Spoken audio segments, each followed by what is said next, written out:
The Force is light and full of shadows.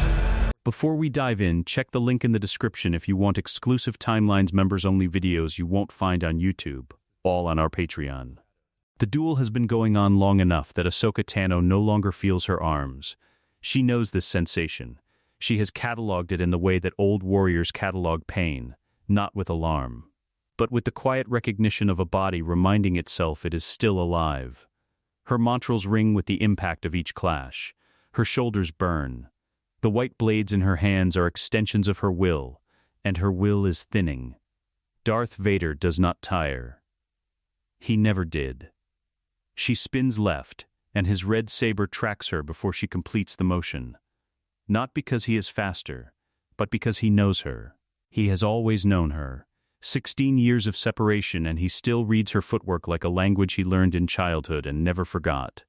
She catches the blow on crossed blades, and the force of it drives her back 3 steps across the stone floor of the temple's inner sanctum. The ancient Sith carvings blur past her periphery. Somewhere above them, the temple is groaning under forces neither of them put there. She doesn't have time to process that. He presses forward. 1 strike. 2. A third that she deflects into the floor and feels the vibration travel up through her boots. He is not trying to end this quickly. That, too, she recognizes. Vader in no hurry is the most frightening version of him. Measured. Inevitable. Absolute in his patience. She feints left, breaks right, drives the attack back at him for one burning exchange that she knows already she cannot sustain. Her lighter weight lets her move faster in short bursts. In a prolonged fight, he wins. He has always won in prolonged fights. That hasn't changed. What she is doing. What she has been doing from the moment she recognized the breathing in the dark above Malakor's ruins, is not trying to beat him. She is trying to reach him. She does not know if he is still in there. She has told herself, in the years since she walked out of the Jedi Temple and tried to cut herself free of everything that hurt, that she made peace with not knowing. She had not.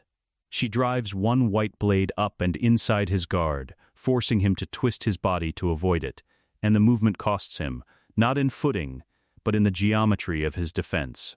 Her second blade follows in a tight arc toward the mask. He blocks it. But not cleanly. The kyber white edge catches the lower curve of his faceplate at an angle it was not designed for. The sound is wrong. Not the clean ring of blade on blade, but something brittle, mechanical, final. The mask fractures in a diagonal line across the left side, the black shell splitting like eggshell under pressure, and the piece falls. Ahsoka steps back. She cannot help it. Her body stops before her mind tells it to. The piece of mask strikes the stone floor, and the sound it makes is small and ordinary, and completely wrong for the weight of what she is seeing. One eye. Human, yellow at the iris, Sith yellow, that corroded color that still sends a reflex of grief through her chest every time, but underneath the yellow, in the damaged blood vessels and the exhausted set of the skin around it. She can see the shape of a face she has not seen in 16 years. The architecture of it. The familiar line of a jaw she once watched laugh. She doesn't move. The breathing fills the space between them.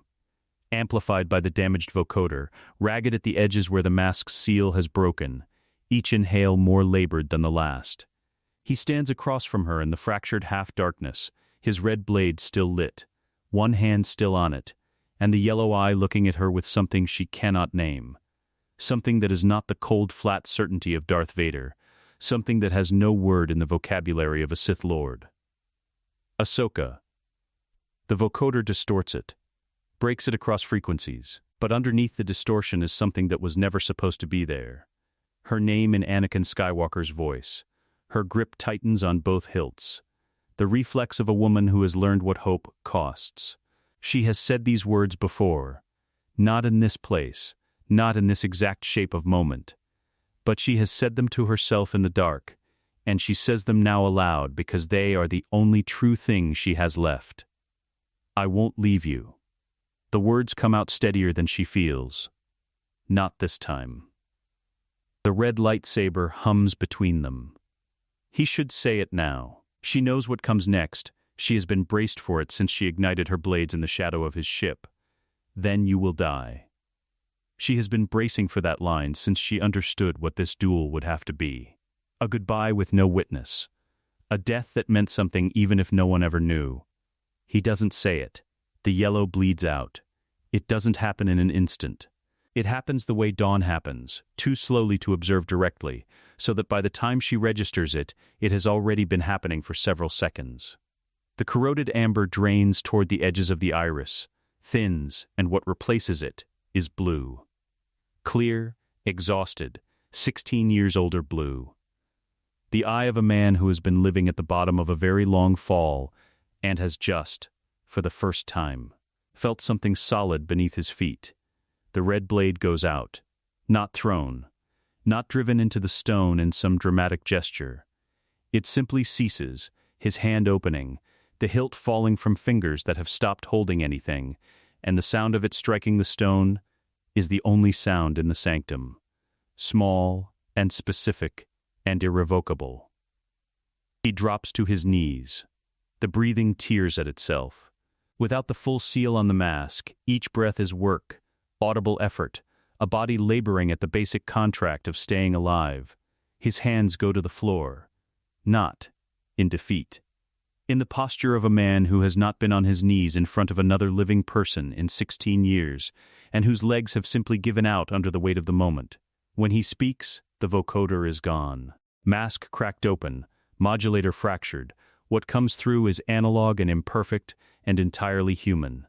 Low and raw and stripped of everything armor is supposed to provide. You stayed. A pause where breath should be. You actually stayed. Ahsoka does not move for a long moment. Then she deactivates her blades. The white light dies. In the dimness of the sanctum, lit only by the faint bioluminescent glow of the Sith carvings and the distant amber of emergency lighting somewhere above, she crosses the distance between them and goes to one knee in front of him. He looks up. The one exposed eye finding her face with the intensity of a man who has been told a thing he stopped believing in and is waiting for it to dissolve like every other dream. It doesn't dissolve. The younglings, he says. Not an introduction to a sentence. Just the word. Dropped alone, where it needs to be said first. Mustafar, Padam, all of it. Each word costs him. His jaw is tight around something that has no outlet in a body, wrapped entirely in armor. I need you to know. I need someone to. Anakin, she says it quietly. Not to stop him. To give him the word. His word. The one no one in the galaxy has said to him in 16 years. She watches him receive it the way a man dying of thirst receives water. Too much and not enough simultaneously. The confession doesn't come in a speech. It comes in fragments, out of order, the way trauma actually surfaces in a person rather than the way stories arrange it. Mustafar in one sentence. The youngling's face in another. Padam's name without a verb, because no verb is adequate. He presses his fist against the floor between them while he says it, as though he needs something to push against to keep speaking. She listens. She doesn't offer absolution. She doesn't reach for the comfortable lie that any of it is repairable. What she offers is the only thing she actually has, which is the specific, irreplaceable weight of another person staying where they are, while you say the unsayable. She is reaching for his arm, this armored, enormous, shattered thing that used to be the boy who called her Snips, when the first tremor moves through the floor. Then the second. Then the sound comes. Deep, structural. The groan of ancient stone deciding it has held long enough. Dust falls from the ceiling in long pale curtains. Ahsoka is on her feet before the third tremor finishes. Anakin. Different tone now. The one he would recognize from 100 campaigns. The one that meant now. The temple is coming down. The blue eye finds her. And despite everything, despite 16 years and Mustafar and the suit and the breathing and the weight of a galaxy's worth of grief still settling between them, the corner of his mouth moves. He knows that voice. He always knew that voice. The first corridor is already gone. Ahsoka rounds the corner where they entered the sanctum and finds stone, a solid wall of it. Ceiling collapsed flush to the floor, the passage sealed as completely as if it had never existed. Dust still blooms from the edges. The rock is still settling. They have maybe seconds before the next section goes. She turns back. Anakin is on his feet. Barely. The broken mask leaks each breath into the open air of the corridor in a way that is immediately, viscerally wrong. Too much effort for too little air. The damaged seal converting every inhale into a small crisis. He has one hand on the wall. Not for balance. For orientation. His depth perception is compromised with the mask split the way it is. The left side of his vision disrupted by the fractured plate still hanging loose across his cheek. She crosses back to him in 3 steps. No discussion. Her shoulder goes under his arm, and he takes the support without protest, which tells her more about the state of him than anything he could say. "Which way did you come in?" she asks. "East Passage." Sub-level 2. A pause where breath should fill the sentence. "It won't be there anymore. I know. Which way is your ship?" "North face." Surface level. He pushes off the wall, testing his own legs. They hold. 4 levels up. Above them something enormous shifts. The sound it makes is not a crack or a bang, it is deeper than that. A bass frequency that Ahsoka feels in her back teeth. The sound of geological mass in motion. The ancient Sith temple has been semi-dormant for centuries, its kyber-latticed structure absorbing the violence of the battle above it like a body absorbing poison, slowly, past a threshold that has now been crossed. It is not exploding. It is digesting itself. They move. The second corridor holds. The third is half blocked by a fallen support column, dark stone, massive, wedged at an angle that leaves a gap at floor level roughly half a meter high. Ahsoka drops to a crouch, assesses it in 1 second, and reaches out with the Force before Anakin can suggest an alternative. The column doesn't move. The stone behind it is pressing down with the full weight of whatever is above. She can feel it in the Force, the enormous compressive load, not something she can simply lift. What she can do is hold. She drives her will into the gap and maintains the column's angle, prevents the incremental slippage that would seal it completely. "Go," she says. He looks at the gap, then at her. "I can hold it for approximately 45 seconds, she says. He goes. Armor scraping stone, the mechanical breathing amplified against the floor, and she tracks his progress by sound alone, because her eyes are closed and all of her concentration is in her hands, braced against the invisible architecture of a weight that wants very badly to become smaller. She feels the column shift once, a centimeter, no more, and locks it back into place. Silence from the other side. Anakin, clear. His voice, muffled through stone. "Your turn." She releases the column and moves. The gap is tighter than it looked. She gets her shoulders through, her hips, and she is pulling her legs clear when the column drops, not catastrophically, just those final centimeters, the stone finding its new resting position with a grinding finality that clips the heel of her boot and sends a shock up through her ankle. She gets up, doesn't mention the ankle, files it. Anakin is looking at the sealed passage behind her, then at her. 43 seconds, she says. Something shifts in the exposed eye. Not quite a smile. The ghost of one, in a face that has apparently forgotten how. They move. The stairwell to sub-level 3 is intact. The one above it is not.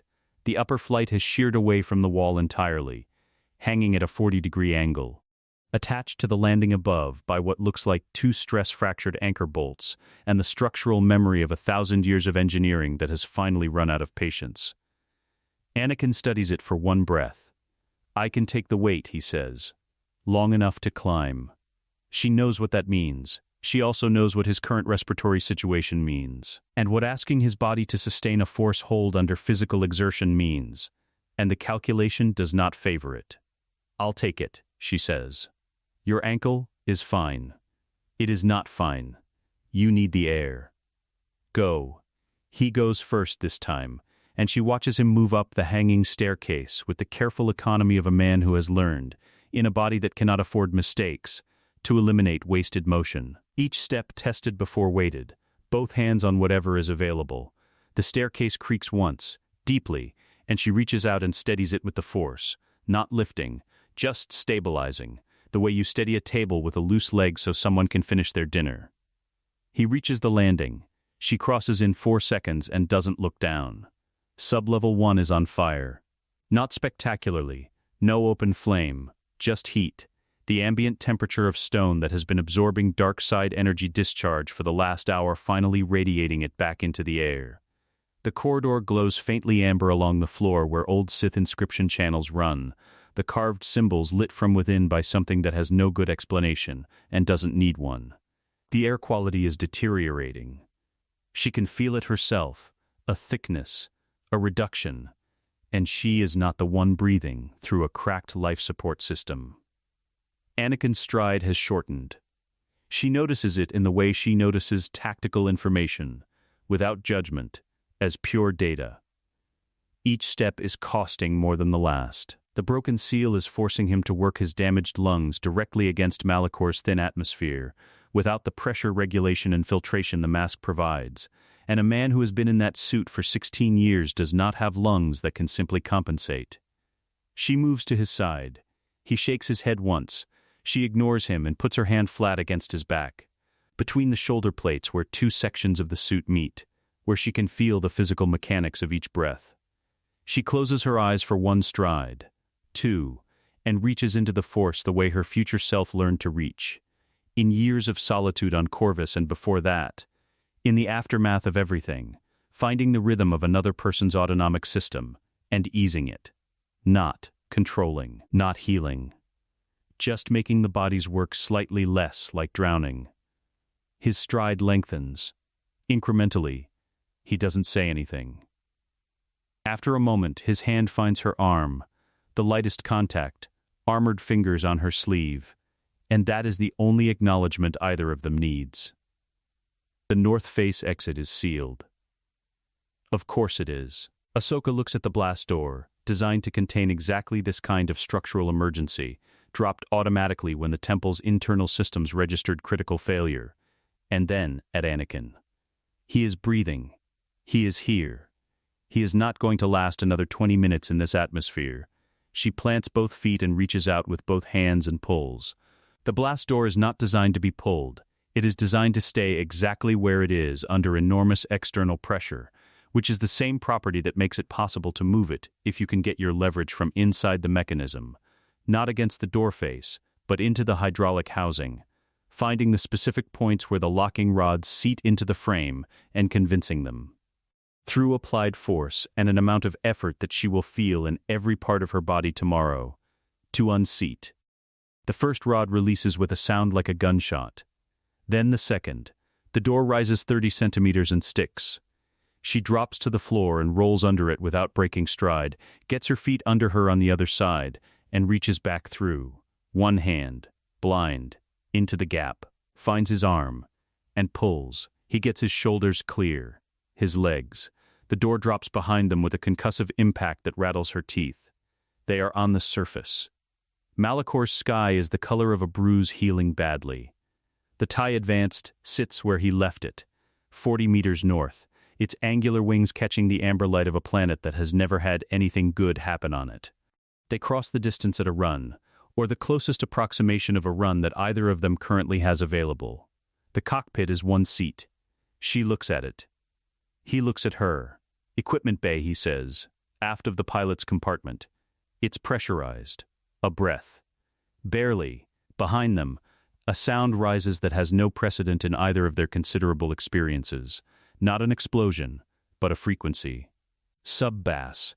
The Kyber lattice of the temple finally releasing everything it has stored across centuries of dormancy in one sustained, building note. She folds herself into the equipment bay. He seals it from outside. She hears him drop into the cockpit and feels the ion engines ignite through the ship's frame before she hears them. A vibration in her spine, her palms, the soles of her feet. The TIE Advanced accelerates. Through the small viewport, barely the size of her hand, she watches Malachor's surface detonate behind them. Not a fireball, a release. A column of dark light driving upward into the bruise-colored sky. The temple becoming nothing, becoming less than nothing. The ancient superweapon finally doing what it was always meant to do and consuming itself. The ship punches through the upper atmosphere. The stars come out. She lets out a breath she has been holding, she suspects, for approximately 16 years. The planet has no name in any Imperial registry.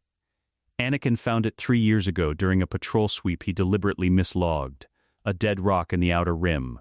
Tectonically stable, minimal atmosphere but breathable in short exposures. No settlements, no strategic value, nothing that would make anyone look at it twice. He filed it under a sensor ghost and moved on. He has been filing things under sensor ghosts for longer than he likes to think about. The TIE Advanced sets down in a shallow canyon whose walls are the color of old rust.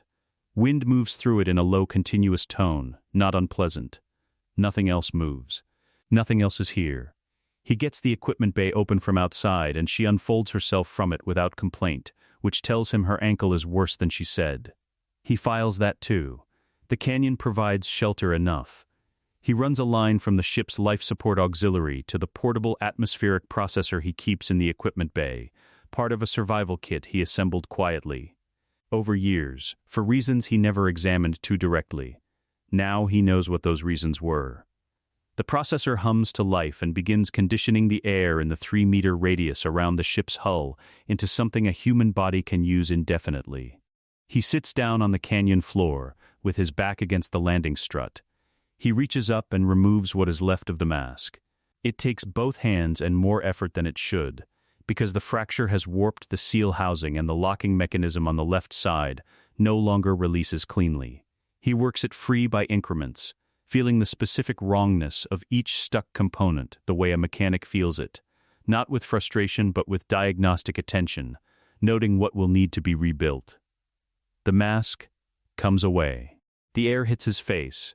He has not felt unfiltered air on his skin since Mustafar, which means he has not felt it in 16 years, and the sensation is so unfamiliar that his nervous system does not immediately know what to do with it.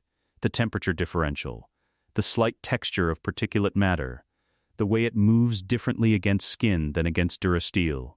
He breathes, without the vocoder, without the pressurized delivery system, just his lungs making their own decisions about the available air. It is harder than the suit. It is also the first real thing he has felt in 16 years. He does not look at Ahsoka. She looks at him. He knows because he can feel it. Not in the Force, not with any technique. Just the specific awareness of another person's full attention that you develop after years of being invisible to everyone around you. The stormtroopers don't look at him. The Moffs look past him. Palpatine looks through him. Ahsoka looks at him, the way she always did, the specific quality of attention that used to make him feel known and now makes him feel exposed in a way that is not entirely uncomfortable. "Say it," he says. A pause. "Say what?" "Whatever you're looking at." She is quiet for a moment. When she speaks, her voice is even. "You look tired, Anakin." The name lands differently every time she uses it. He has not identified why. He suspects it is simply because it is his. "I am tired," he says.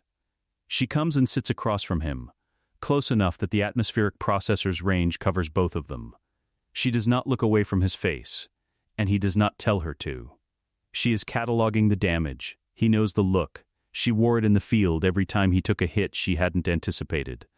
And he lets her, because there is no version of the next several hours that does not require her to know exactly what she is working with. The burn scarring covers the left side of his face and most of his neck, thinning as it reaches the right jaw. His eyes are blue. She has seen them before, technically, but not since before everything. Not in a face that looked like this. Not hollowed out. Not carrying this specific weight. "I'm going to help your breathing," she says. "What I did in the temple, may I?" The formality of it surprises him. He spent 3 years giving orders to a girl who gave them right back. Somewhere in the intervening 16 years she learned to ask. "Yes," he says.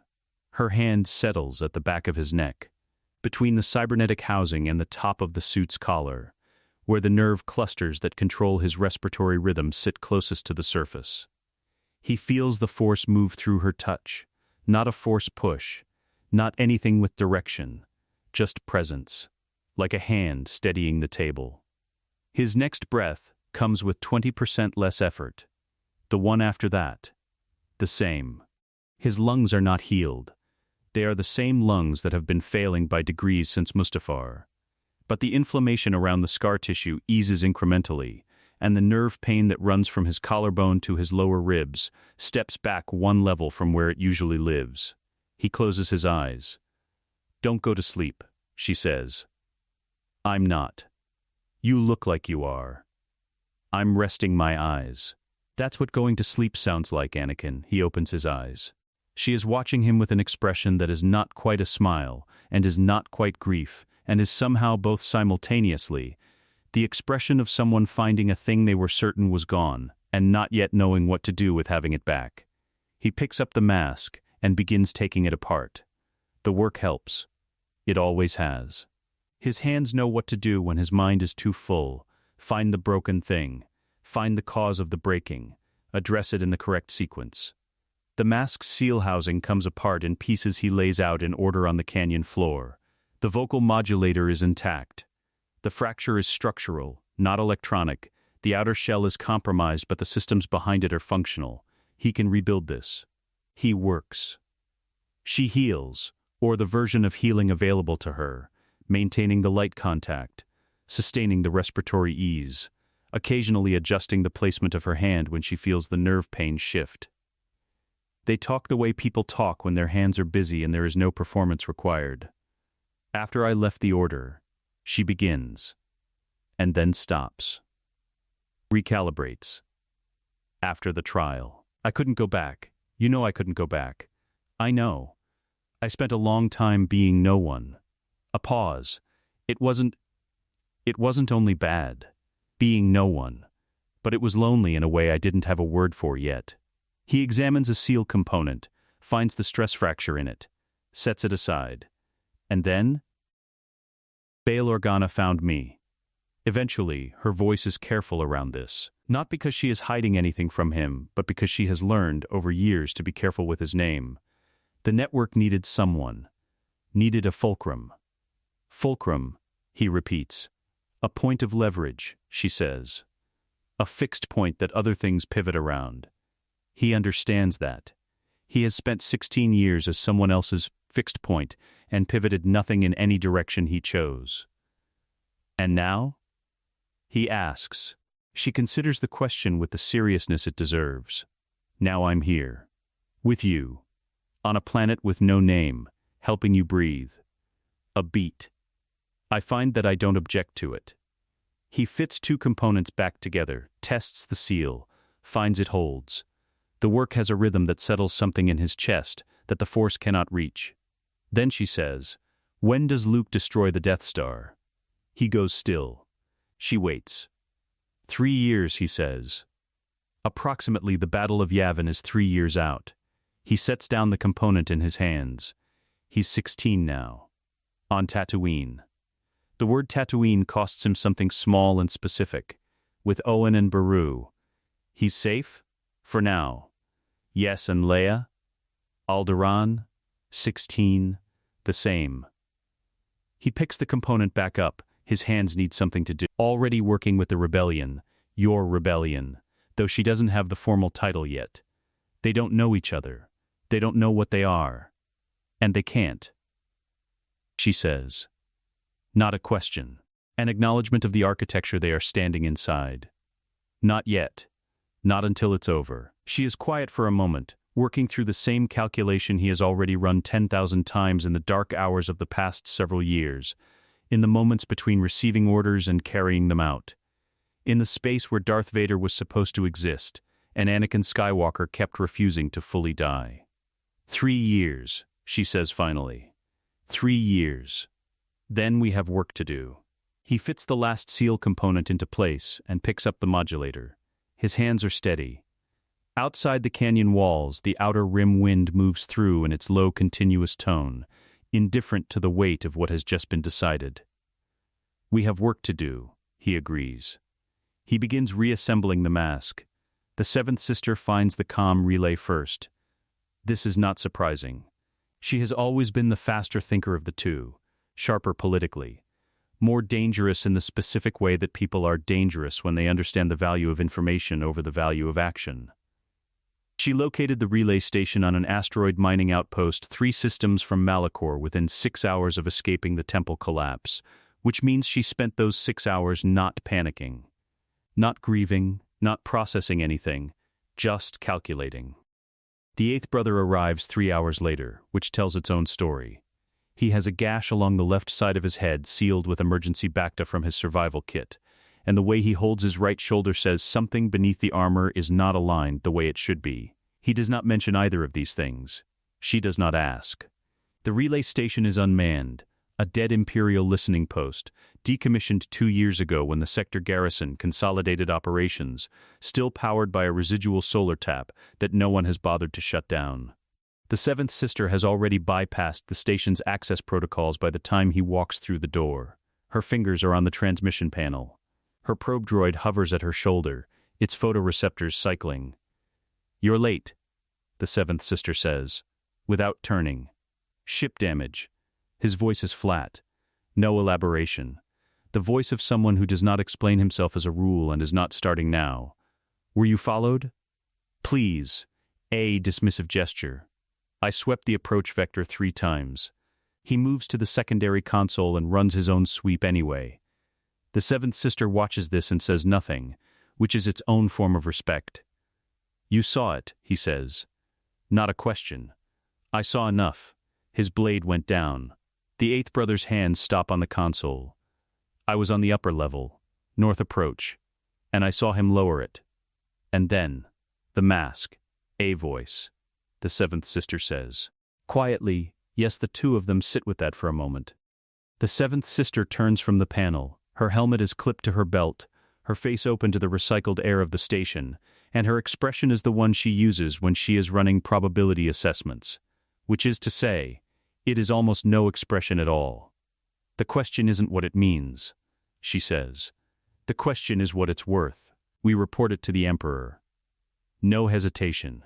The 8th brother says it the way he does everything, directly, without examining the sides of the decision. "That's what we do." To the Emperor, the 7th sister repeats, as though tasting the words. "Yes, we could do that. We could transmit a report that Lord Vader lowered his weapon in front of a known rebel operative, that we heard what may have been an unmodulated voice from his vocoder, that we subsequently fled the collapsing temple independently and arrived here with no corroborating evidence, no recordings, no witnesses." She tilts her head. "How do you think that conversation ends for us?" He says nothing. "We are 2 Inquisitors who survived a mission where 3 were deployed and 1 did not make it out. We have no hard evidence of anything. What we have is an observation and a theory, and our theory implicates the Emperor's most powerful weapon." The 7th sister moves to the room's single viewport. The asteroid field beyond it drifts in slow, indifferent arcs. Palpatine does not reward Inquisitors who bring him uncomfortable theories without proof. He rewards Inquisitors who bring him proof. "Then we get proof," the 8th brother says. "That is one option." She turns back. "Or we get leverage." He opens his mouth. The door behind him comes off its housing. Not blown. Removed, the entire frame extracted from the wall in one clean pull, the durasteel screaming briefly, and then going quiet as the piece is set aside with a precision that is somehow more frightening than violence. The 7th sister's probe droid spins toward the opening and dies mid-spin, its photoreceptors going dark before it completes the rotation. Vader stands in the doorway. Not quite Vader. The mask is rebuilt, but the repair is visible, slightly wrong angles at the left seal, the surface finish imperfect where new components meet old housing. He has made himself functional. He has not bothered making himself seamless.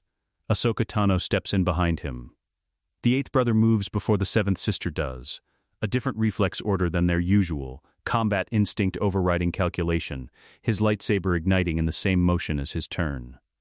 The 7th sister is half a second behind him, red blade answering red. Both of them reading the geometry of the room in the same instant. 2 exits. Now 1. 2 targets. The console behind them, its transmission ready, the message queued. One of them needs to reach it. That is the only play remaining. They split without speaking. The eighth brother takes Vader. He does this the way he does most things, without hesitation and without strategy, launching forward on the assumption that speed and aggression will be sufficient. They have been sufficient against most opponents he has encountered. He drives in hard with an overhand strike that has ended fights before the other person finished raising their guard. Vader doesn't raise his guard. He intercepts the strike at its apex with a single-handed catch, absorbs the entire force output, and redirects it into the floor so efficiently that the eighth brother stumbles past him and has to break his own momentum to keep from hitting the wall. He recovers, goes again, different angle. Vader tracks him without urgency. This is the most frightening thing about fighting Vader. The patience, the sense that he is not reacting to you, but observing you. Waiting for the thing you will inevitably do wrong. The eighth brother has heard this from others, and dismissed it as exaggeration. He is not dismissing it now. He changes his approach, goes lower, changes it again. Vader adjusts each time with the minimal movement necessary, never more, as though the combat is primarily an exercise in data collection.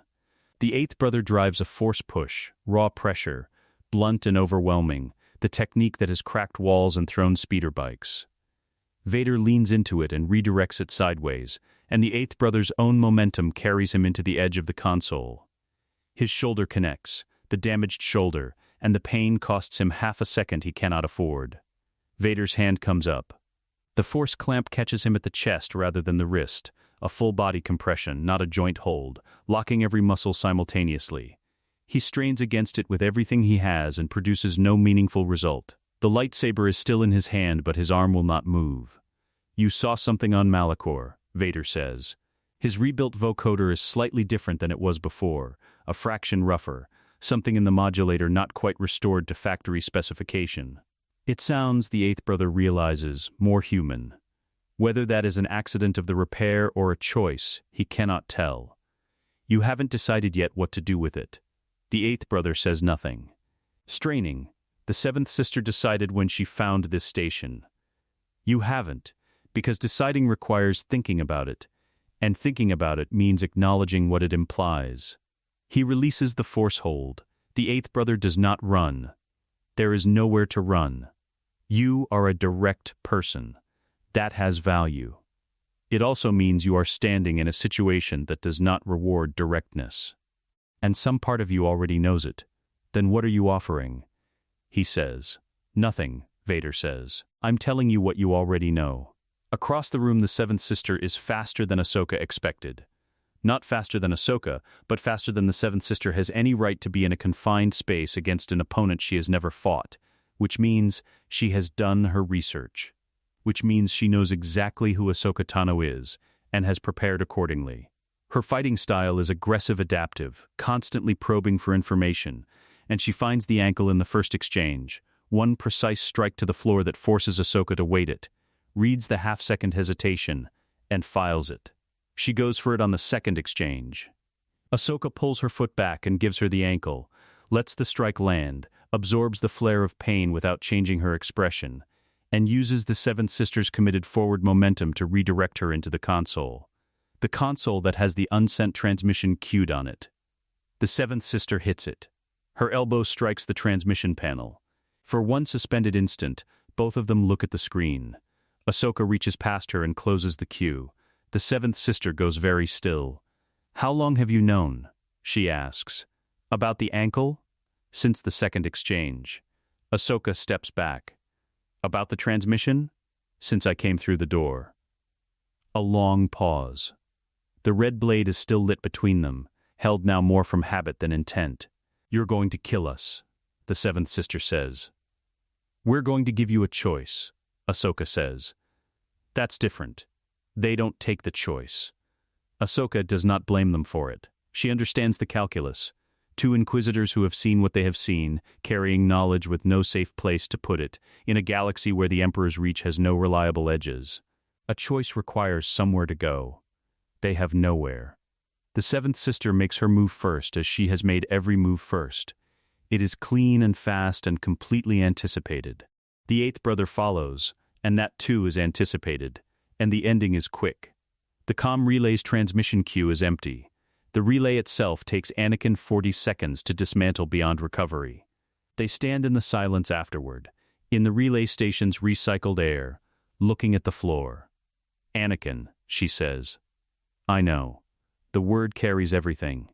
The necessity of it, and the cost of the necessity, and the specific grief of a man who is trying to be something other than what 16 years made him, and finding the distance longer than expected." He sets down the last component of the relay. "I know." She doesn't offer him absolution. She didn't the first time either. She waits with him in it until he is ready to leave. The Imperial Palace at midday is the color of ambition. White marble, black accents, the geometry of every corridor designed to make the person walking it feel appropriately small. Anakin has walked these halls for 16 years and has never felt small in them, which Palpatine has always found mildly interesting and never fully examined. He should have examined it. The throne room anteroom is empty when Anakin arrives. This is deliberate. Palpatine clears the space before audiences that matter, removes the witnesses, creates the intimacy of a room that contains only the two of them, and whatever the Force carries between them. Anakin has always understood this as a form of control. He understands it now as something closer to habit. Palpatine has been doing this so long he no longer distinguishes between the tools and the rituals. The doors open. Palpatine is standing at the viewport when Anakin enters, which is also deliberate. The Emperor does not sit for things he wants to appear casual about. The standing posture says, "This is not a formal audience. This is a conversation between allies, you may relax." None of those things are true. Anakin has known that for 16 years. Now he knows it differently. "Lord Vader," Palpatine says, without turning, "You've returned. As you see, my master." Later than expected. A pause with texture in it. Malakor's destruction registered on long-range sensors 6 days ago. I had begun to wonder. The damage to my ship required field repairs. This is true.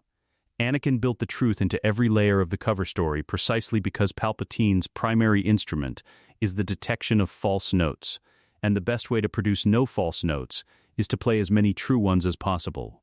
The hyperdrive motivator took shrapnel from the temple's detonation. I made repairs and waited for confirmation that the blast radius had fully dispersed before breaking atmosphere. Palpatine turns from the viewport. His face is pleasant. His eyes are doing something entirely different. "The Inquisitors," he says. Anakin reaches into the folds of his cloak and produces 3 lightsabers. He sets them on the low table between them with the care of a man presenting evidence, not trophies. "The 5th brother was killed by Maul before my arrival," he says. "The 7th sister and the 8th brother encountered Tano in the temple's lower levels during the structural collapse." He lets the pause breathe exactly as long as a man reporting facts would let it breathe. Not a fraction longer. "I recovered what remained of their weapons from the debris." Palpatine looks at the lightsabers. He does not touch them. "And Tano," he says. "Dead." Anakin keeps his eyes level. "I confirmed it personally before the temple's final detonation sealed the lower chambers." A silence. It is the kind of silence Palpatine manufactures with precision. Not empty, but loaded. A space he leaves open and watches to see what a person fills it with. Guilty men fill it with elaboration. Frightened men fill it with reassurance. Anakin fills it with nothing, because Darth Vader has never elaborated and has never been frightened, and he is not elaborating now. "Show me," Palpatine says. The probe is not a request. Anakin feels it begin at the edges of his consciousness. The distinctive pressure of another Force user's will against the boundary of his mind, delicate and thorough, the way a man checks a locked door not by forcing it but by testing each panel for give. Palpatine has been doing this to him for 16 years, and Anakin has always felt it as an intrusion he could not refuse. Now he opens the door himself. This is the mechanism. This is what Ahsoka did not fully understand until he explained it in the canyon on the dead planet, and what she understood completely once he had. He is not constructing a false memory for Palpatine to find. He is not hiding behind a wall. He is giving Palpatine exactly what dark side obedience feels like from the inside. And he can do this with total fidelity, because it is not a performance. It is a memory. He lived inside that feeling for 16 years, learned its texture from every angle, could reproduce it in the dark without thinking. He remembers the way rage sits differently than grief. He remembers the specific quality of loyalty to Palpatine that is not love and not respect, but something more like gravity. The acknowledgement of a force you cannot escape and have stopped trying to. He remembers what it felt like to stand in this room and mean every word. He gives Palpatine all of that. And underneath it, in the place that Palpatine's probe reaches for and finds apparently empty, the place where doubt and divided loyalty would live if they existed, Anakin has placed something he discovered only recently. In the canyon, rebuilding the mask with his hands while Ahsoka maintained contact at the back of his neck. Grief is a dark side emotion. Palpatine taught him that, used it to build him. The grief that Anakin carries. For Padam, for the younglings, for the man he was before Mustafar, that grief is real, and it reads to Palpatine's probe as exactly what it appears to be. The bedrock darkness of a Sith Lord's foundation, intact and operational. The probe finds it, and is satisfied by it. This is the cruelest irony Anakin has encountered in a life that has not been short of them. The very thing Palpatine built to destroy him is now the thing protecting him. The pressure recedes. Palpatine moves to his chair and settles into it with the ease of a man who has just confirmed something he did not truly doubt. His fingers lace together. His expression is the one he uses for approval, warm, paternal, the expression that used to mean something to Anakin, and now reads as legible and hollow as a protocol droid running a hospitality subroutine. "You have done well, Lord Vader," he says. "Thank you, my master." Tano was a loose end that has troubled me for some time. He tilts his head slightly. The confirmation of her death is a relief. For both of us, I think. The both of us lands with a hook in it, a small probe of its own, not force, just language, just the technique of a man who has been reading people for centuries and never stops. He is watching to see if the mention of Ahsoka Tano produces a ripple. Anakin produces no ripple. She was a ghost, Anakin says. Ghosts are better laid to rest. Palpatine regards him. A long moment, the kind that lesser men mistake for silence. "There is one matter worth discussing," he says. "Maul. He escaped. He did." Something moves across Palpatine's face that is not quite displeasure, and not quite anything else. He took a TIE fighter from the temple's exterior docking port. The craft was tracked to the outer rim and lost at the Mandalore system boundary. A pause. "Maul is a complication I will address in due course. What concerns me more presently is the question of what he observed before his departure. He was occupied with the Inquisitors in the upper levels," Anakin says. "He had no line of sight to Tano's position when I engaged her." "You are certain?" "I killed her, my master. If Maul had seen anything worth reporting, he would have found a way to use it already." Another silence. This one slightly different in texture from the last. Palpatine is running a calculation. Anakin can feel the quality of attention shift, the way a room changes when the person in it moves from evaluation to conclusion. "Yes," Palpatine says finally. "Yes, that is consistent." He unfolds his hands. "There is a situation developing in the Lothal sector requiring your personal attention. Admiral Constantine has proven inadequate to the task of suppressing the local cell. I need them eliminated, not managed." "I will leave within the hour," Anakin says. He collects the 3 lightsabers from the table and returns them to his cloak. This too is deliberate. Leaving them would imply they meant something to him beyond evidence. Taking them back implies administrative tidiness. Palpatine watches the gesture and finds nothing in it.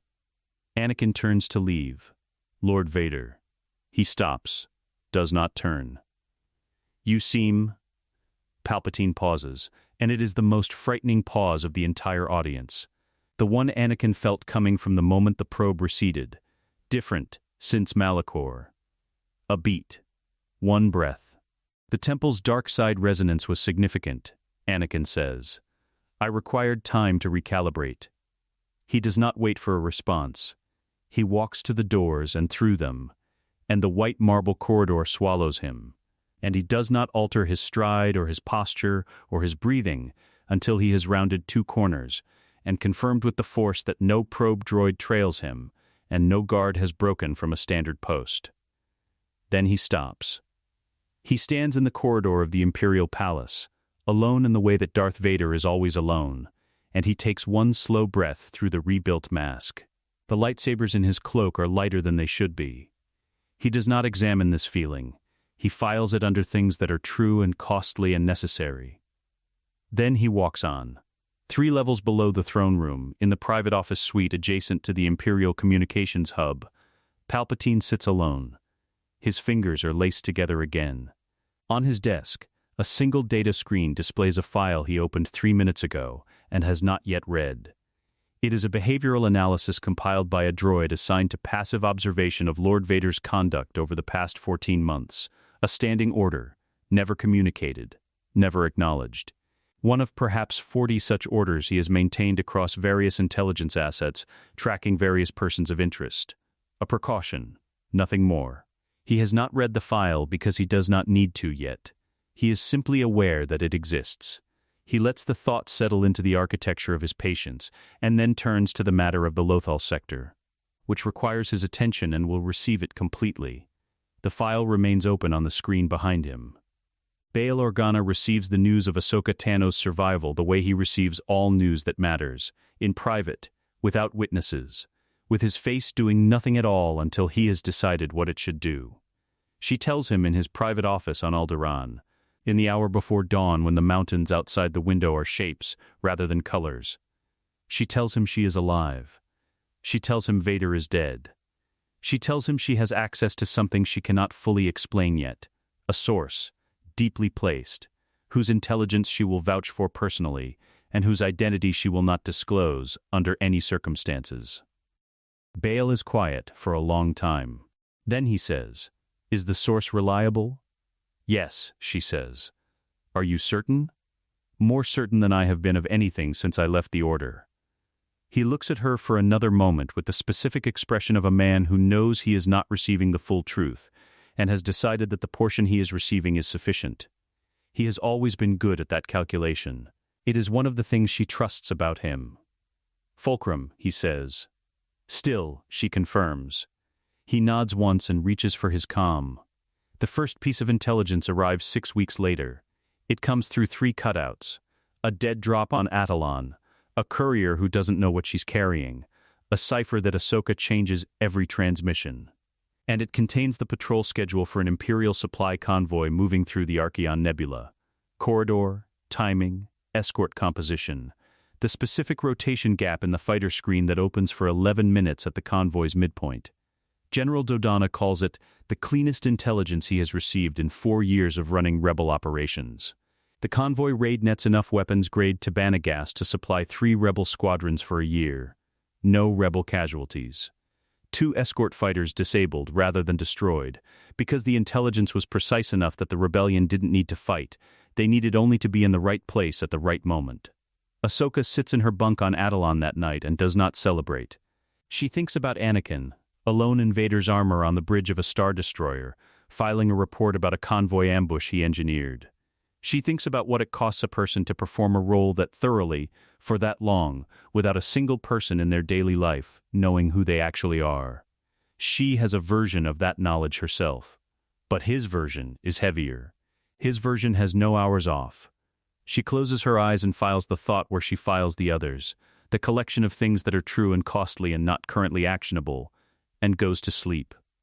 7 months in. A garrison on Ord Mantell.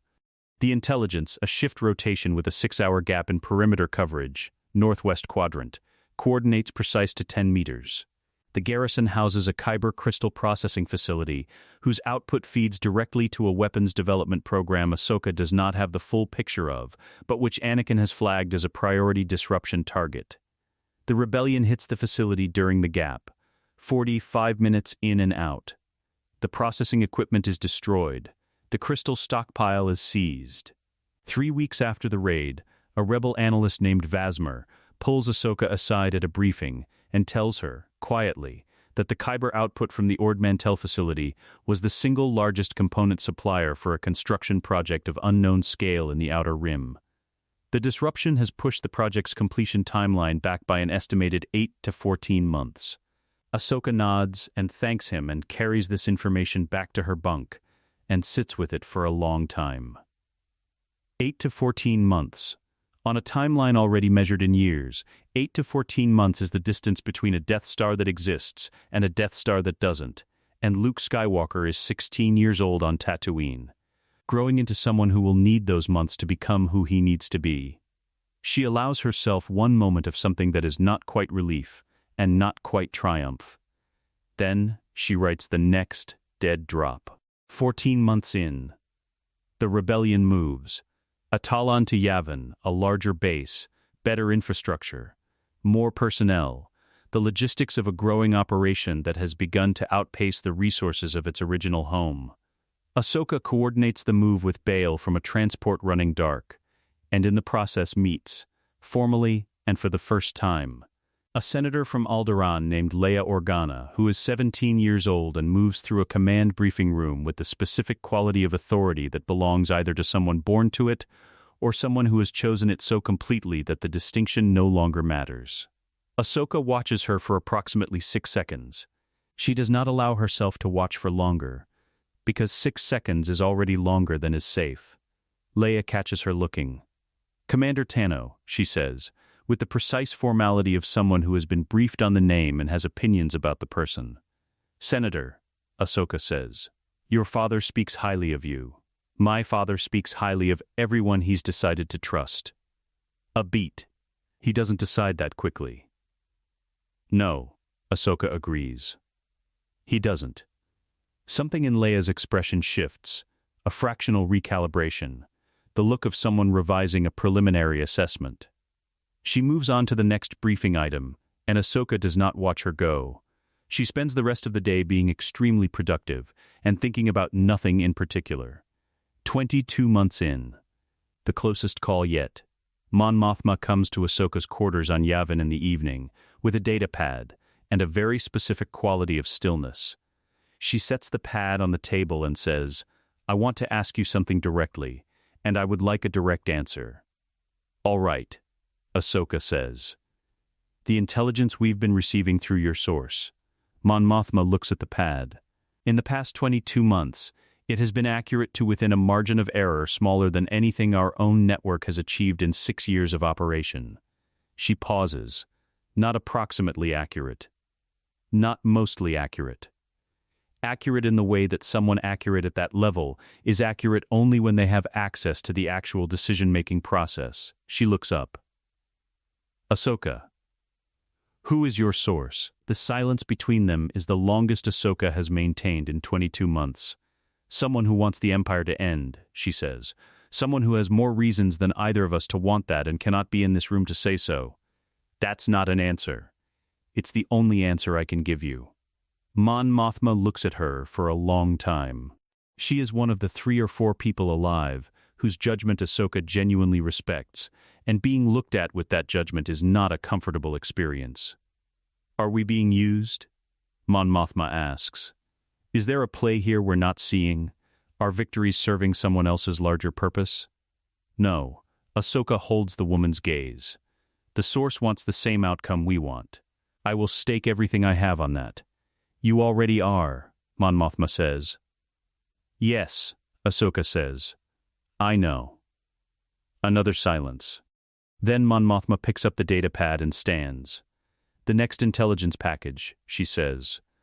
"I want it routed through a secondary verification protocol before action is taken."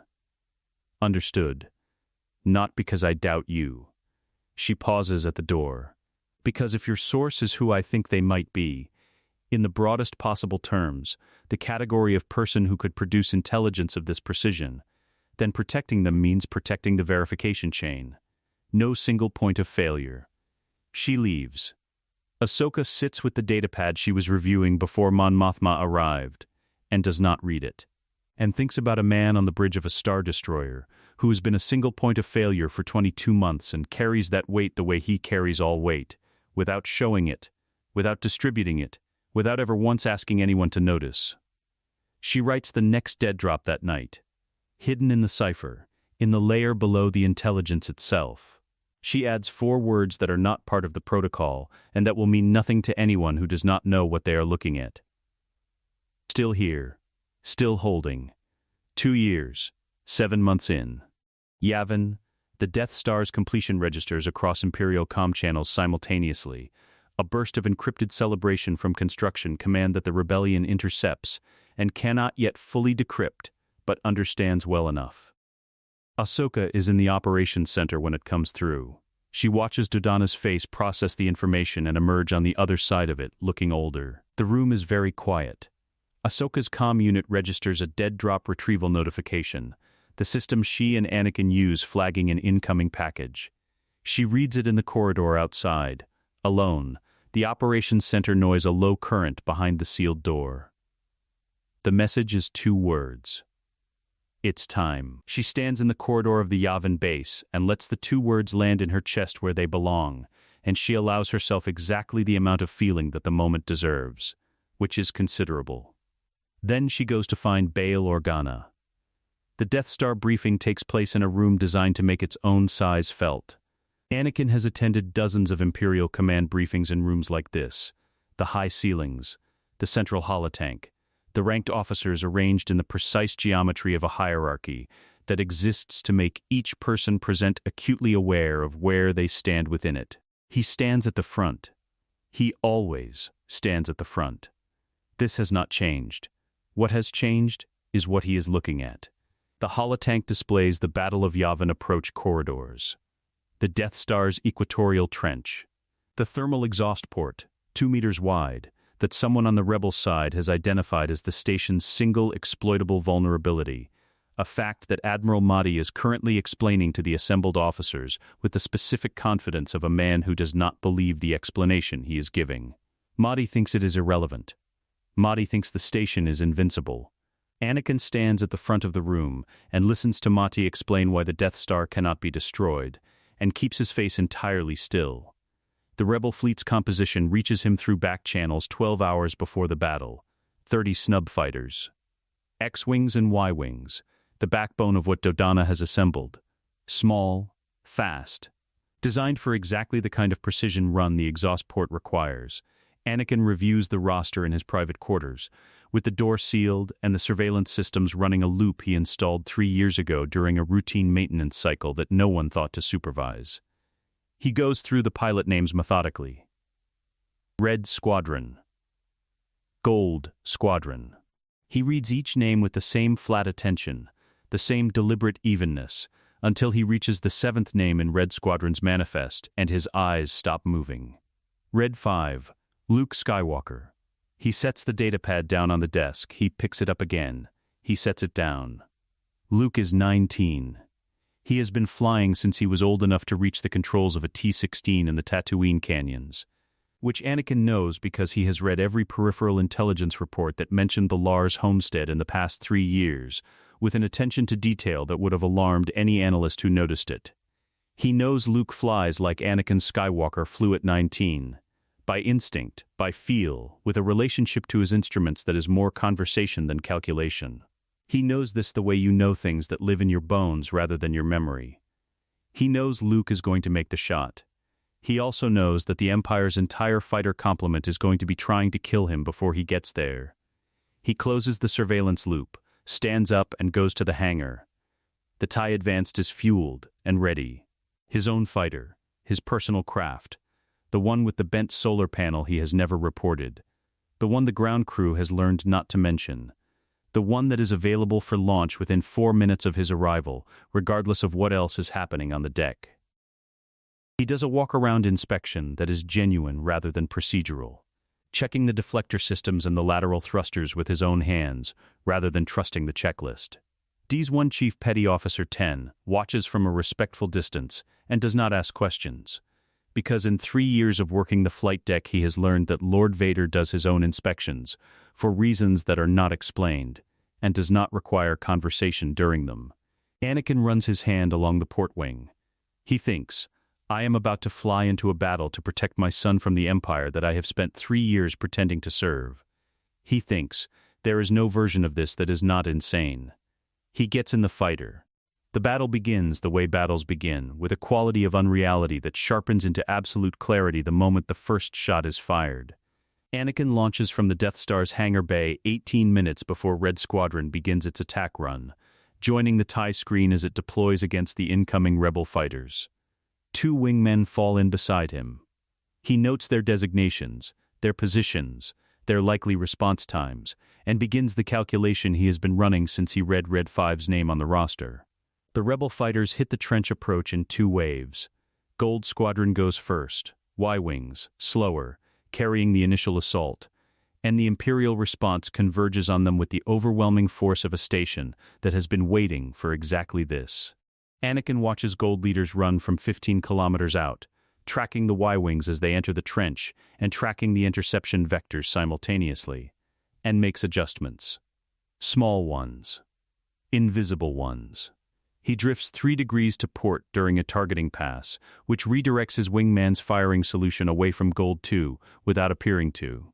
He feeds a targeting recalculation through the shared TIE network, a sensor ghost, a ghost he has generated himself from the TIE's own systems, that pulls 2 defense turrets' attention to a quadrant that contains nothing. The attention of 2 turrets, for 40 seconds, is 40 seconds of reduced fire on the trench approach. Gold Squadron takes losses anyway. He cannot stop all of it. He can only erode the margins. Then Red Squadron begins its run. He finds Luke's X-Wing by feel before he finds it on the scope. This is not mysticism. It is the Force doing what the Force does when a person stops arguing with it, presenting information through channels that predate language. He knows the fighter the way he knew Ahsoka's footwork on Malachor, the way he knows his own hands. The specific signature of that X-Wing in the Force is so familiar it aches.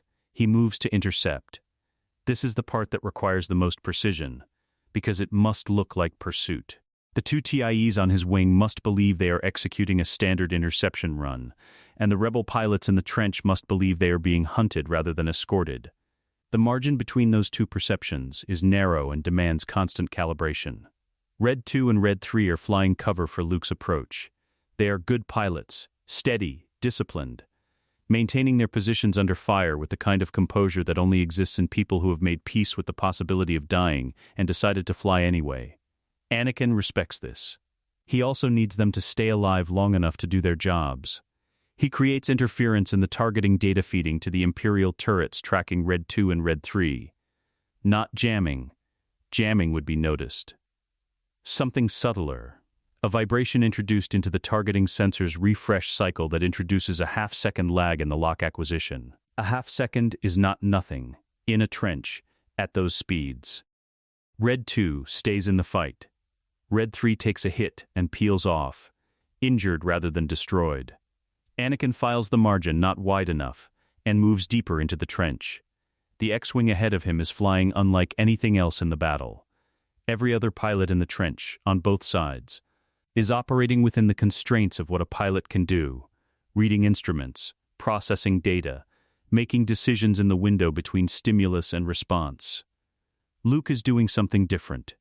Luke has, somewhere in the last minutes of this run, stopped processing and started being. The control's an extension of something that has no panel readout. The shot ahead of him already located in a place that predates aiming. Anakin knows this because he flew like this at Naboo when he was 9 years old.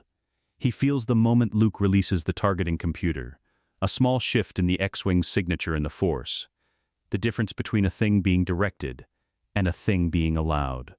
He knows what it means. He knows what happens next. He also knows Vader's wingmen are in position for a clean kill shot on Red 5, and has approximately 4 seconds to prevent it without appearing to prevent it.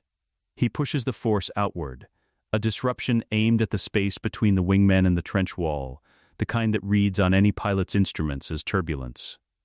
They adjust. 3 degrees of pitch on the lead wingman, 4 on the trail. It costs them their targeting window. Then something new enters the fight.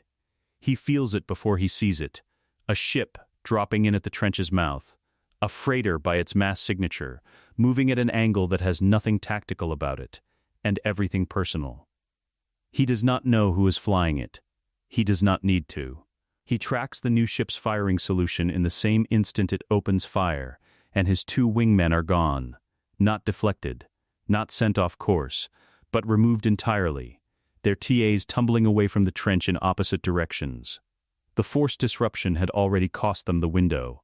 The shot that follows simply finishes the geometry. Then, Luke's shot happens. He feels it through the force before the sensors register it, the proton torpedoes entering the exhaust shaft, the specific quality of an event that cannot be undone. He pulls the TIE Advanced into a climb, the concussive wave catching his ship and throwing it tumbling into open space, and in the tumbling he glimpses the Death Star's surface below him, and then the expanding light of the detonation, and then nothing but stars. He stabilizes the fighter. His hands on the controls are steady. His breathing, regulated by the rebuilt mask, is steady. Everything external is exactly as steady as Darth Vader's external presentation has always been. He thinks, in Anakin Skywalker's voice, to a boy in an X-Wing peeling away into the black, "I've got you. I've always had you." The thought goes nowhere. It has no receiver. It is not a transmission. He lets it exist anyway, in the place where things that cannot be said still need to be true. Then he turns the TIE Advanced away from the debris field and into the dark, alone, carrying the weight of a victory no one will ever know he helped win. The summons arrives 3 weeks after Yavin.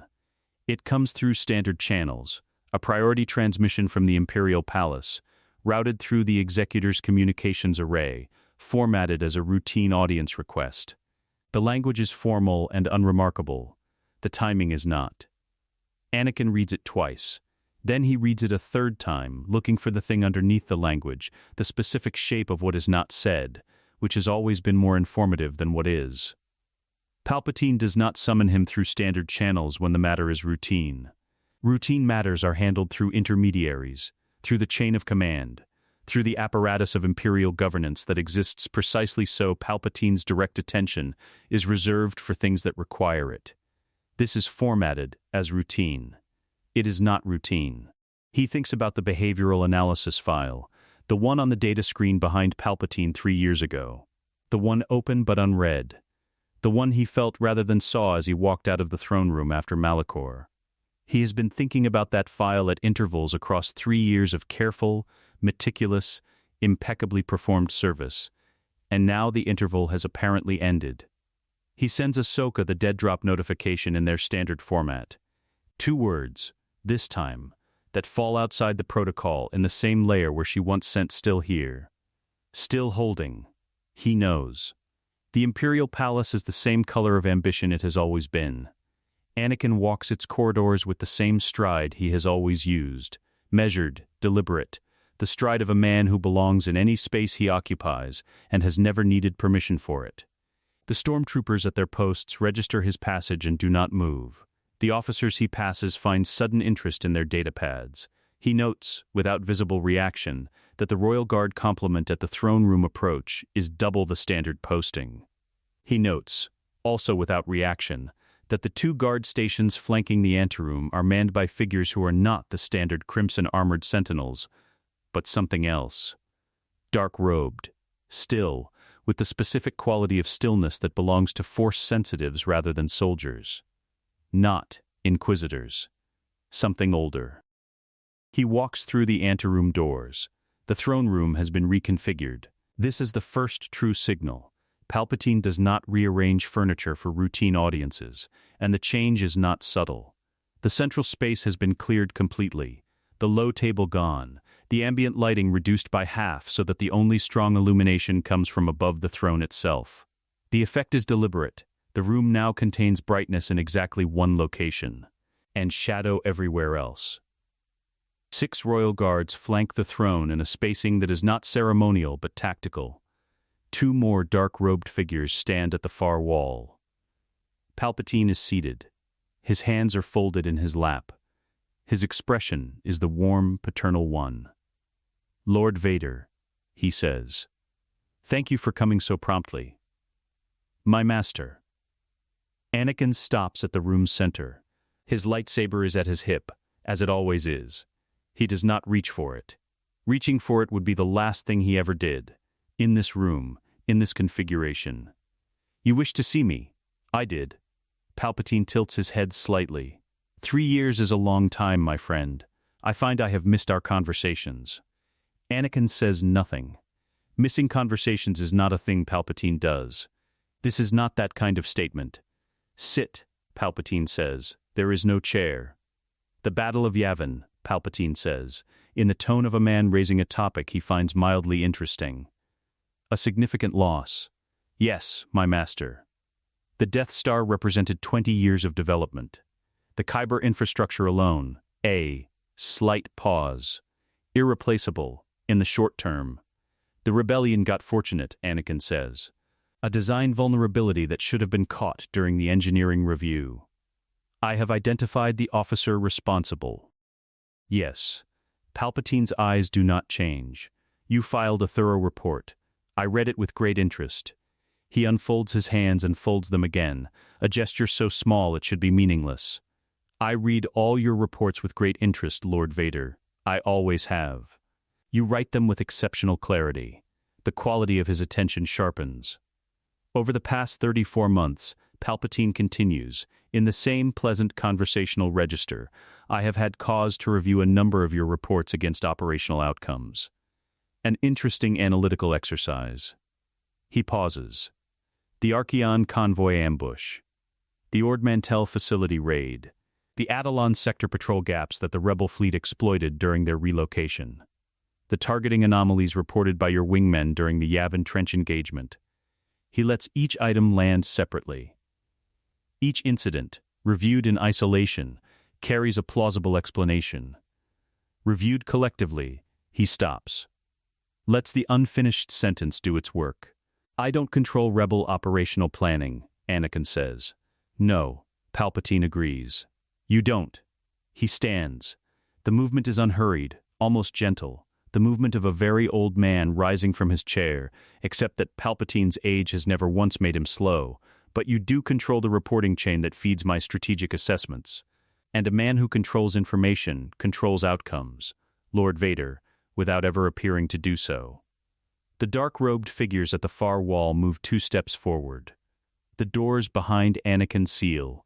He hears the locking mechanism engage and tracks the guard spacing in his peripheral vision simultaneously, and understands in the space of one breath that the room's reconfiguration was not atmospheric. It was architectural. Every position in the room has been chosen in advance. He is standing in the center of a geometry that was designed around him. Give me your weapon, Palpatine says. Not a request. The words carry force behind them. Not a compulsion, exactly, but pressure.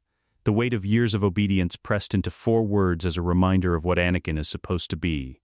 He unclips the lightsaber and holds it out. Palpatine takes it from his hand and sets it on the throne's armrest, 12 meters away. 12 meters might as well be 12 parsecs in this room with this configuration around him. Now, Palpatine says, we will talk honestly. For the first time in some years, I think. The Force lightning comes without additional preamble. This is what it actually feels like. Every nerve in his body firing simultaneously in a direction nerves are not designed to fire. The suit, built to insulate him from external electrical discharge, handles the first second, absorbs and distributes the charge across its internal grounding system. The second second, the charge saturates the grounding system. The third second, it begins finding the paths of least resistance into the body inside the suit. The cybernetic interfaces. The neural connection points where flesh meets durasteel at his shoulder joints, his hip joints, the base of his spine. These are the places the lightning finds, because these are the places where the insulation is thinnest. He does not make a sound. This is a decision, not a reflex. He has decided, in the 3 seconds it takes to understand what is happening. That sound is information, and he will not give Palpatine any more information than he must. He locks his knees and stays upright, and takes the lightning the way he has taken all pain since Mustafar, by filing it, categorizing it, refusing to let it be the loudest thing in the room. Palpatine stops, studying him. You are still standing, he observes, almost admiringly. Yes, Anakin says. His voice through the modulator is even. This costs him something he will not think about until later. The Tano question, Palpatine says. I was willing to accept your account of Malachor. I wanted to accept it. You have been invaluable in certain respects, and I have given you more latitude than I give most because of that. A pause. But the pattern, Lord Vader. You understand that I cannot ignore a pattern. The lightning comes again. Longer this time. He thinks about Ahsoka, not strategically. There is no strategy available to him in this moment. Pinned in the center of this room with his weapon on an armrest 12 meters away, and his nervous system conducting an argument he is losing. He thinks about her in the specific, involuntary way that the mind reaches for the thing that matters most when the body stops being reliable. He thinks about the canyon on the dead planet, her hand at the back of his neck, the quality of attention she directed at his face without apology or performance. He thinks about still here, still holding. He thinks about the ankle she filed and never mentioned. He thinks she got the message. He thinks she will come or she won't. And either way, this is the moment the 3 years have been building toward, and he is not going to give Palpatine a single word that costs her anything. The lightning stops again. His knees have not buckled. This surprises him slightly. You are remarkably resilient, Palpatine says. He is moving now, circling, the orbit of a man who is both evaluating and enjoying the evaluation. But resilience has a threshold. Every system does. He stops. Tell me about the informant. Anakin raises his head. There is no informant, he says. Palpatine looks at him for a long moment. His expression has changed, the warm paternal register gone, replaced by something that has no pretense behind it. This is the face Palpatine wears when there is no one to perform for. It is, in its way, more honest than anything else about him. Then you have been doing it alone, Palpatine says. For 3 years. Alone, I don't know what you think I've been doing. Yes, Palpatine says quietly. You do. He raises his hand. This time, the lightning does not stop. Anakin drives his will against his knees, against the scream building in his chest, against the specific agony of neural interface points conducting charge directly into nerve clusters that have no insulation left, and finds, in the space where a Sith Lord's rage is supposed to live, something quieter and more durable. He finds the thing that has been there since the canyon. Since the dead planet. Since an ankle filed and never mentioned, and a hand at the back of his neck and 4 words in a cipher layer that were not part of any protocol. He finds it and holds it and does not make a sound. His knees begin to go. He catches himself. Once, the effort costs him something structural, something in the suit's left leg servo, and the next strike will not find the same resistance. Palpatine raises his hand higher. The doors at the far end of the throne room blow off their housing. The doors do not explode. They are removed, both of them simultaneously, extracted from their housing with a precision that suggests the person on the other side understood exactly how the locking mechanism worked, and chose to defeat it through force rather than finesse as a deliberate statement. The durasteel frames screech once, briefly, and then both doors travel 12 meters through the throne room air and embed themselves in the far wall, with an impact that shakes the floor. In the space where the doors were, Ahsoka Tano stands. She is not in the white robes she wore on Malachor. She is in dark traveling clothes, practical and unadorned. The clothes of someone who has been moving fast through hostile space and did not stop to change. Her montrals are marked with 3 years of new lines. Her face carries the specific quality of a person who has already run the calculation for this room and arrived. Both white blades ignite simultaneously. The sound they make is different from any other lightsaber in the room. Cleaner. Higher. A tone that exists in a register the red blades don't reach. In the reduced lighting of the throne room, the white light expands to fill the space in a way the crimson never did, and for one suspended moment the entire geometry of the room reconfigures around her. Palpatine's hand drops. He looks at her. The expression on his face is one Anakin has never seen in all the years of standing in this man's presence. It lasts for perhaps 3/4 of a second before his control reasserts itself, but 3/4 of a second is long enough. Palpatine does not experience surprise. He has engineered his existence specifically to eliminate it. The expression that crosses his face now is therefore not surprise but something adjacent to it. Something that comes from a calculation, producing a result that should not be possible. He was told she was dead. He was told this by Darth Vader's own report, filed 3 years ago, confirmed through a Force probe that found no deception. And the report was true, in the only way that mattered. In the way that Ahsoka explained it to Bail Organa in a Dawn office on Alderaan. The man who said "then you will die" no longer exists. Vader is dead. What Palpatine built is gone. What he is looking at is the cost of that lie, arriving 3 years later with white blades and a destroyed door.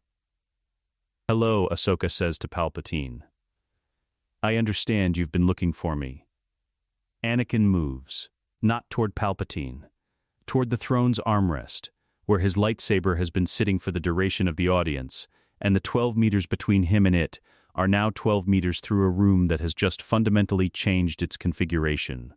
The royal guards react. They are trained for exactly this, for the moment when a contained situation becomes uncontained, and 3 of them pivot toward him while the other 3 pivot toward Ahsoka. She takes the 3 that pivot toward her without breaking stride.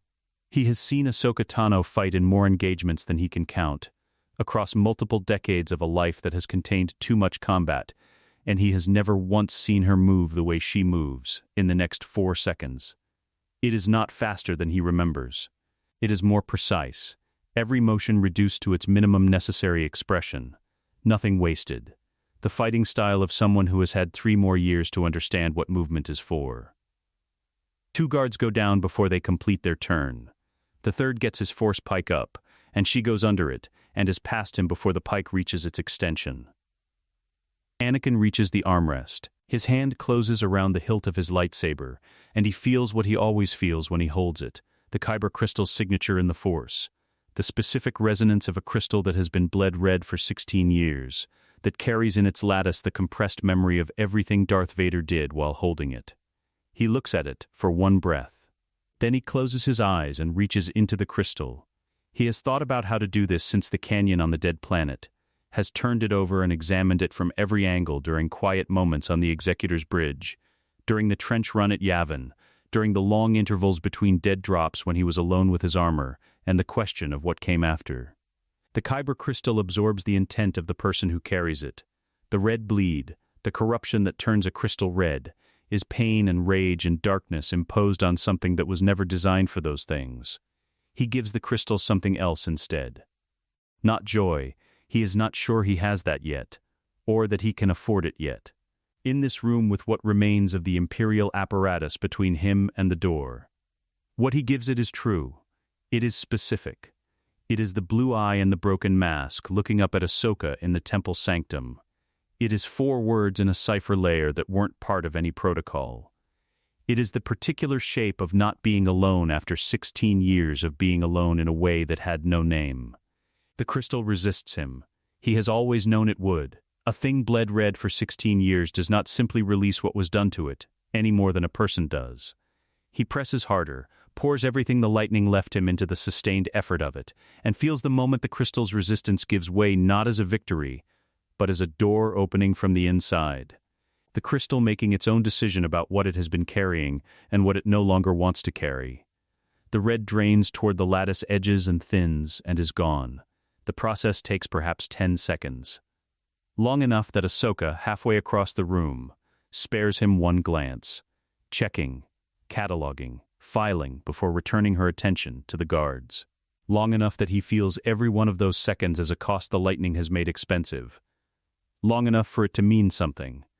The crystal's signature in the Force shifts. The red bleeds out. The blade that ignites is white.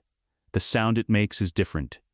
He has ignited this lightsaber 10,000 times in 16 years, and he knows every variation of its tone, every harmonic of the particular crystal's resonance under power. The tone that comes now is none of those. It is something the crystal was producing before Mustafar, before the altar on Coruscant, before everything, and it is something else as well. Something new that did not exist in the before, and exists now because of what happened in a canyon on a dead planet, and in a relay station in an asteroid field, and in a rebel base on Yavin, and in a dead drop cipher, and in a throne room where someone destroyed the doors to make a point. The white blade cast the same quality of light as Ahsoka's. In the throne room, now lit entirely by white on both sides, Palpatine looks at Anakin Skywalker holding a white lightsaber, and then at Ahsoka Tano holding two, and performs the arithmetic.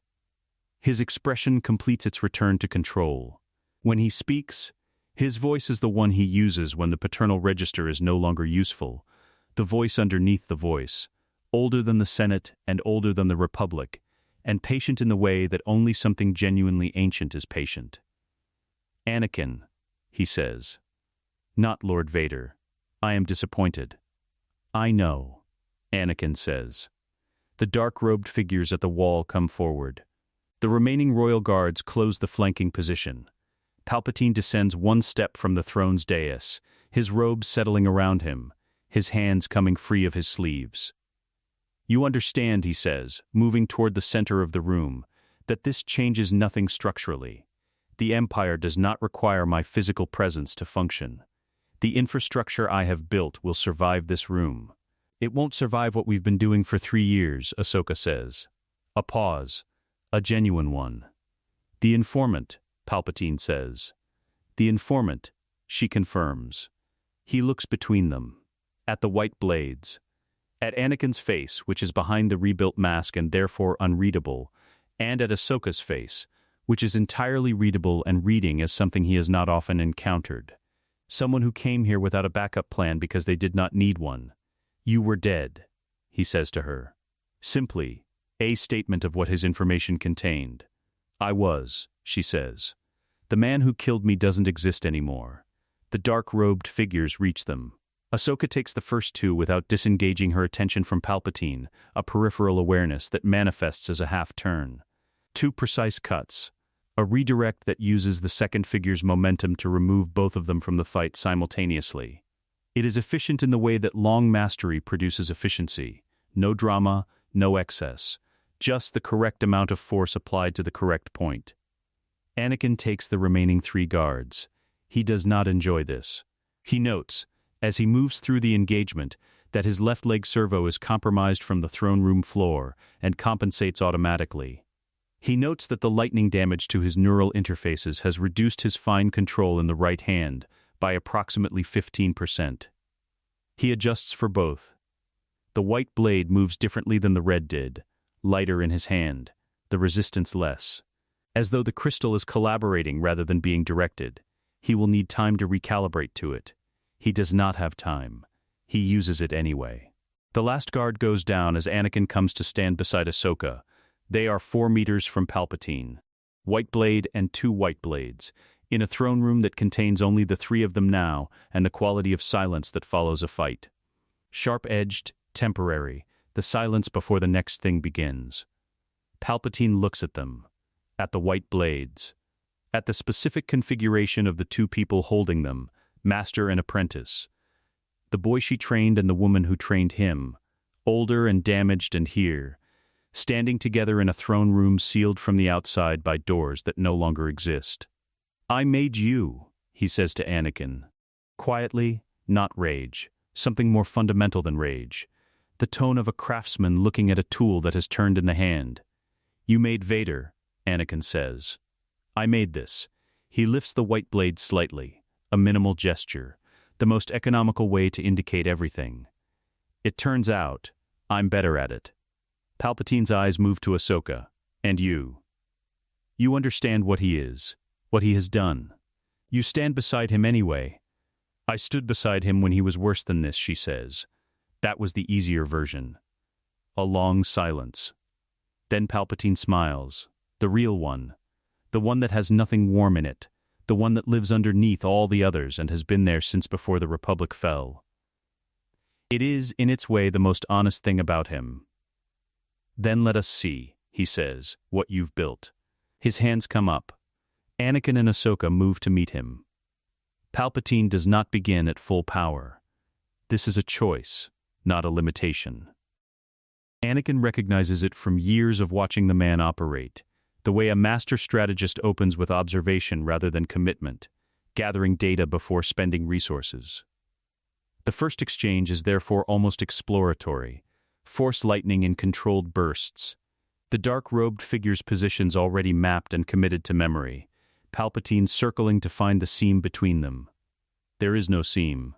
This is the thing he is discovering. He built Vader specifically to be without a counterpart, a weapon with no attachment, no flank to protect, no person whose safety could be leveraged against him. The arithmetic of isolating someone requires that isolation to exist, and Anakin and Ahsoka have had 3 years to become something that has no isolated flank, because neither of them operates as a separate unit anymore. She goes right when he goes left. Not on signal. Not on training. On the specific knowledge of how the other person moves that gets built across years of shared stakes and dead drops and 4 words in a cipher layer that were not part of any protocol. Palpatine finds no seam and escalates. The second movement is different. The lightning comes broader, not targeted bursts, but a sustained arc that fills the space between them and forces a split. Ahsoka takes the left, Anakin takes the right, and for 12 seconds they are managing individual engagements rather than a shared one. And those 12 seconds are the most dangerous of the fight. Anakin drives his damaged left leg servo and does not let it slow him. The 15% reduction in his right hand's fine control means his parries are wider than optimal. Spending more movement to accomplish the same deflection, he compensates with economy elsewhere, letting the white blade do less and the Force do more, guiding the arcs rather than blocking them, redirecting rather than absorbing. He takes a partial strike across his left shoulder plate. The pain registers and he files it. Ahsoka takes 2 full strikes against crossed blades, and he feels the effort it costs her through the Force, the sustained drain of holding that much lightning at bay, the way it pulls from something deeper than technique. She is older than she was on Malachor. She is better than she was on Malachor. She is also not unlimited. Neither of them is unlimited. He thinks, this is the part where Vader would fall.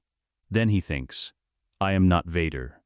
He reaches across the split and does something he has not done in a coordinated engagement since the Clone Wars. He opens his Force sense fully to her, drops the internal wall that keeps his awareness contained to his own body, and shares the space. It is not a technique with a name in the Jedi archives. It is something they developed in the field, in the 3rd year of the war, during a siege on Umbara, when conventional communication was jammed, and they needed to function as one unit rather than 2. She feels it the moment he does it. Her left blade's angle changes by 8 degrees, creating an opening she couldn't see from her position, but he could from his. He moves into the opening simultaneously. The coordinated pressure breaks Palpatine's sustained arc at its source, not overpowering it, redirecting its generation point, forcing him to reset. The second movement ends. The third begins. Palpatine abandons restraint. This is what it looks like. The temperature in the throne room drops 4 degrees in 2 seconds. The lighting, already reduced, fails entirely, every fixture burning out simultaneously, leaving the room lit only by white blades and the blue-white of lightning, that now has no controlled arc but fills the air as an environment rather than a weapon. The Force signature of it presses on Anakin's chest like gravity, like the specific weight of accumulated dark side power releasing simultaneously. He has felt this before. On Mustafar, second-hand, through Padme's absence. On the Death Star, in the elevator, in the specific quality of Palpatine's attention during audiences. He has been living in the shadow of this for 16 years. He is not afraid of it. This is new. This is the thing that Darth Vader was never allowed to be. Unafraid of Palpatine specifically, in the room with him. With the lightning active. Vader's performance of fearlessness was always that. Performance, with the real thing underneath it that the Sith Code demanded he convert into power, and that instead just sat there, quietly poisoning everything. What Anakin has instead is something simpler. He is not afraid. Because there is nothing left to take. Padme is gone. The younglings are gone. 16 years are gone. What remains is Luke at 19 in an X-Wing, and Leia at 19 in a Senate chamber, and Ahsoka 2 meters to his right, managing a sustained lightning environment with crossed white blades, and the expression of someone who has already decided how this ends. He steps forward. Into the lightning. The suit was not designed for this. He has known this for 3 years, has run the calculation 100 times in quiet moments, how much sustained dark side energy the insulation can handle before the internal grounding fails completely. Before the neural interfaces become the path of least resistance for something that will not stop at nerve pain. The number is not large. He has always known it is not large. He puts himself between Palpatine and Ahsoka, not an impulse. A decision, made in full knowledge of what the suit can and cannot survive, with complete understanding of the arithmetic. He has better insulation than she does. He has a suit built by a Sith Lord to house a weapon, and for once in 16 years, that engineering serves a purpose that does not horrify him. He can absorb more of this than she can. So he absorbs it. The lightning saturates the grounding system in 4 seconds. In the 5th second it finds the left shoulder interface, and then the right, and then the base of his spine, and the pain is not something he can file anymore, because there is no available filing space, every system at capacity. The suit running damage assessments that he can feel rather than read. He holds position. He hears, in the 2-second window the distraction creates, Ahsoka move. She goes low and then up, the trajectory he taught her in the 2nd year of the Clone Wars, for closing distance on a Force lightning user. Use the floor, come from below the arc. Get inside the generation point before the next burst builds. She is faster at it than she was then. She is faster at everything than she was then. Her white blade finds its mark. The lightning stops. The silence is absolute. Palpatine does not fall dramatically. He goes the way all things go when the Force holding them together withdraws, incrementally. The energy leaving before the body registers it, a settling rather than a collapse. He lands on the throne room floor and does not get up, and his final expression is not rage or disbelief, but something closer to the assessment of a man who has run the calculation and found it simply does not balance. He does not speak. Anakin does not need him to. He becomes aware, a moment later, that he is on his knees.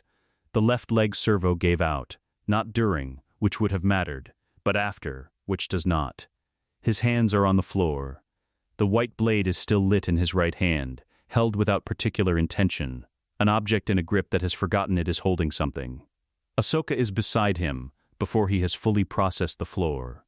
Her hands find his shoulders, not the gentle contact of the canyon but something more immediate, more urgent, stabilizing rather than healing. She is reading the suit's damage the way she reads everything, quickly, thoroughly, without flinching at what she finds.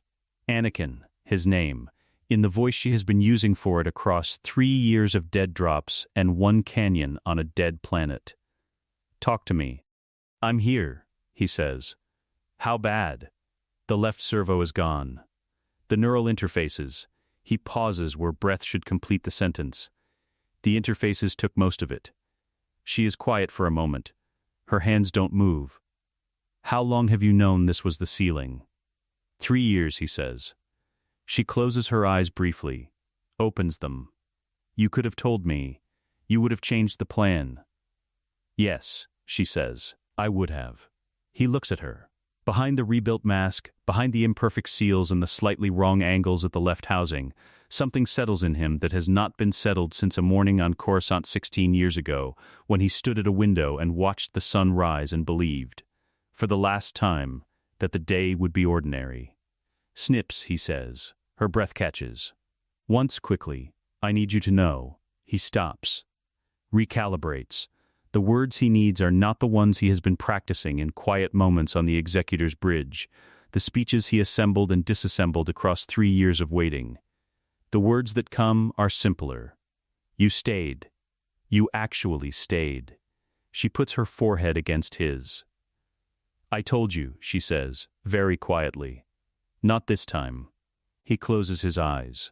The throne room is silent around them, lit only by 2 white blades still active on the floor, their light steady and clean and casting no shadows. Somewhere beyond the sealed palace walls, the galaxy is doing what galaxies do, continuing, generating new crises, beginning the long complicated process of learning what it means to exist without the thing it has been organized around for 20 years. He feels it in the Force. Not clearly. Enough. He thinks about Luke. On Yavin. In a room full of people celebrating something they don't fully understand yet. He thinks about Leia, wherever she is, doing the next thing on the list, because Leia has always had a list and has never once stopped moving down it. He thinks about them not knowing each other, not knowing what they are, not knowing about a father who spent 3 years shepherding them through a war from the wrong side of it. They will be all right. He knows this the way he knew Luke's X-Wing in the Force, not as information, but as truth, the category of knowing that predates evidence. His breathing slows. Ahsoka keeps her forehead against his and does not move. "Tell him," Anakin says. "Tell Luke not Vader's story. The real one." "I will," she says. "Make sure he knows it ended right." "He'll know," she says. "I promise." The white blades on the floor burn steady. He breathes once more, fully, without effort, the rebuilt mask doing its final work. The lungs it has been sustaining across 3 years of impossible maintenance, making one last ordinary decision, and then does not breathe again. The rebel base on Yavin smells like jungle and fuel, and the specific exhausted relief of people who have just survived something they weren't certain they would survive. Ahsoka finds Luke in the hangar. He is standing beside his X-Wing, still in his flight suit, looking at the starfield through the hangar's open bay, with the expression of someone very young who has just done something very large and has not yet found the edges of it. She has seen this expression before. On a different face, in a different hangar, a long time ago. She stops beside him and looks at the stars with him for a moment without speaking, because some things should not be interrupted before they're finished. Then she holds out the lightsaber. He looks at it. White. Not the blue that came to him from Obi-Wan's keeping on Tatooine, not anything he recognizes from a training remote or a technical manual. He takes it from her hand and holds it with the careful uncertainty of someone receiving a thing they understand the weight of, without yet knowing what it weighs. "Who did this belong to?" he asks. "Your father," she says. "The real one. Not the story you've been told." She meets his eyes. "I have something to tell you, Luke. It will take a while. And some of it is going to be hard to hear." He looks at the lightsaber in his hand. Then he looks at her. "Tell me," he says. She does. "Let us know what you'd like to see next." The end.